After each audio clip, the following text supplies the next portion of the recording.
আজি বান্ধৱীসকলক অকলে কৈছোঁ, সৰস্বতী পূজা সকলোৱে ভালে ভালে পাৰ কৰিলে ন।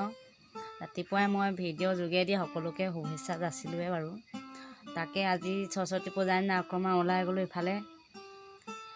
স্কুল ওচৰৰ সন্মুখত মানে ছোৱালীবোৰ জাকে দেখি ৰং বিৰং ইমান যে ধুনীয়া লাগিছে, ইমানে যে ভাল লাগিছে নহয়। মোৰ সেই স্কুল দিনকেইটালৈ মনত পৰি গ'ল। স্কুল এৰাৰ পিছতেতো ইমান দিনে সৰস্বতী পূজা মানে যোৱাই নাই। ঘৰতে যি পূজা অৰ্চনা কৰোঁ তাকে আজি ভাবিছিলোঁ যাম নেকি, কিন্তু ক'ম ল'ৰাটো লাজ পায় নহয়, নিদিয়ে যাবলৈ। ওলাইছিলোঁ বাৰে বাৰে চেষ্টা কৰিছিলোঁ যাওঁ নহ'ব, মানা কৰিলে নগ'লোঁ আৰু। ৰাস্তাত যে ছোৱালীবোৰক দেখি ইমান ভাল লাগিলে। আমি স্কুল পঢ়ি থাকোঁতে যে জাকে আছিলোঁ, সেই দিনকেইটা বিৰাট মনত পৰিছে।